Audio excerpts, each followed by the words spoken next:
The movie opens with Gail skillfully gliding along the quiet waters. In the evening she prepares for their family trip where they plan on taking their son Rourke for his first whitewater rafting expedition back in her hometown for his birthday. However, the young man is convinced that his workaholic father will cancel as usual, and his prediction is confirmed when shortly after, her husband Tom comes home and informs them he has to work, culminating into an argument, and his regular absence is made clear when even the dog pays him no mind. They leave without him to her hometown and meet her parents. The family are well versed in sign language to communicate with her father. Later she confides in her mother about her marital problems, getting sage advice to try and make it work. As they prepare for their trip, they meet a charming and friendly Wade, his friend Terry and their guide Frank, who are also going down river. Gail reveals she used to be a guide and is quite familiar with the terrain. Wade is impressed and gives Rourke his cap, which has the boy's favorite band on it, before he leaves. Tom shows up at the last minute to everyone's surprise, and the trio along with their dog Maggie begin their journey, leaving Willie, their daughter, with her parents, and will meet them at the final stop at Bridle Creek in a couple of days.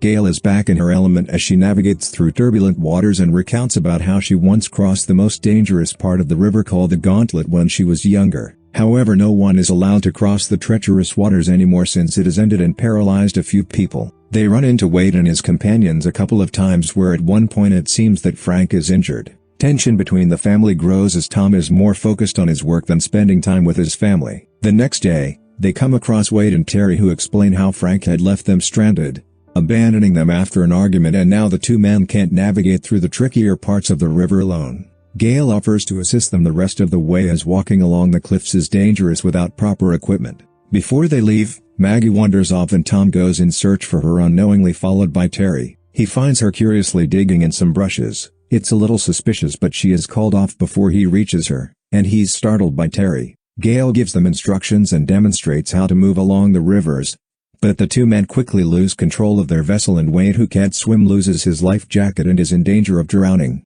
Tom jumps in to save him but struggles as he is constantly pulled down by the frightened man, and he has no choice but to strike him to subdue him to safety. Safely on shore, Terry is eerily protective of their luggage, and Wade thanks Tom for saving his life. And on the radio, police search for two assailants connected to a robbery and the ending of a security guard. In a conversation with Tom, Terry quickly corrects a contradicting story he tells about Frank and changes the subject to focus on Wade's flirtatious behavior. Wade later approaches Gail to discuss how it must have felt to cross the gauntlet, wondering if she'd ever try it again.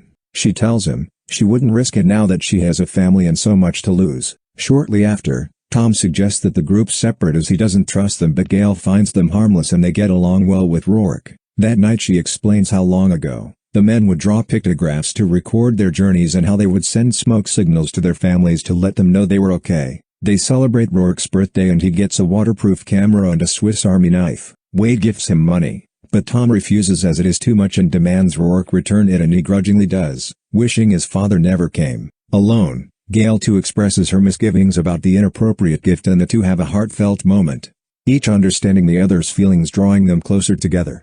I guess they have Wade to thank for that. Tom goes back to camp while Gail goes for a swim in the lake. While splashing in the water, Maggie gets agitated, and when she turns she sees Wade staring at her, which obviously creeps her out. Confiding in her husband, they decide to abandon the men in the morning. The next day, however, Rourke, still upset, decides to leave with the duo, causing his parents much anxiety, which they try to conceal. For some reason, Wade reveals to Rourke that he has a gun, and the boy thinks it's really cool. When they stop for a break, Gail shows Rourke a nice place to fish, all part of their plan to ditch the creeps. When Wade walks into the canyons, they distract Terry and take off in their raft. But their plan is thwarted when the naive child refuses to leave with his parents. Wade finds them and things escalate when he and Tom get into a fight. Rourke warns him that Wade has a gun before he pulls it out and threatens the family. Showing his true colors, he tells Gail he wants her to take them beyond Bridle Creek and past the Gauntlet. He tries to eliminate the dog, but she's saved when the boy makes her run away. The men destroy their own raft and take the family hostage, tying them up.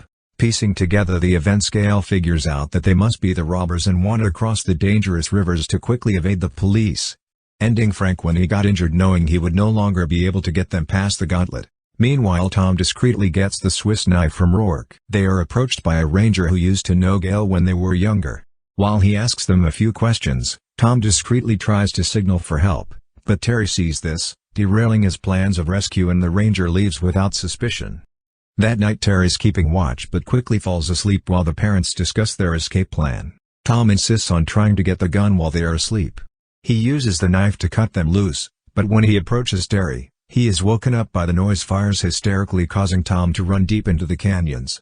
Wade follows him, and when he fires, Tom falls into the water. Wade is too afraid to go deeper in the water to check, and instead goes back to camp and tells the family he's been eliminated. However, we see that Tom is still alive. The following day Maggie finds him and the two follow the raft along the cliffs using his handy knife for all sorts of craft work. Gail sees a smoke signal and she is comforted knowing it is from Tom. When Wade is distracted, she knocks both men into the water, but unfortunately, it's at the shallow parts of the river and they can escape. They reach the mouth of the Gauntlet but are intercepted by the ranger who has come in search of them since they failed to stop at Bridle Creek. He suspects she is trying to relive her experience and won't allow it, informing them that he's called in a rescue chopper when Wade, ever ready with his pistol, coldly ends him. Tom meanwhile runs ahead past the rough waters, where he sets up an ambush. It is now time to run the gauntlet. They determinedly paddle through the rapids, bobbing and weaving and crashing in the waves. They come to a few close calls, but Gail uses her expertise to guide them through the treacherous waters with eager assistance from the men. They reach the end safely,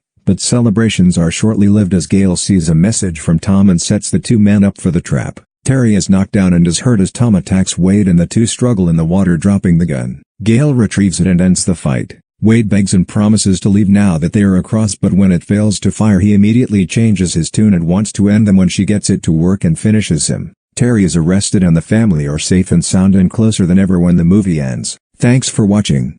Please like, comment and subscribe if you enjoyed the video. It really helps us out. We have more videos if you want to check those out, and see you on the next one.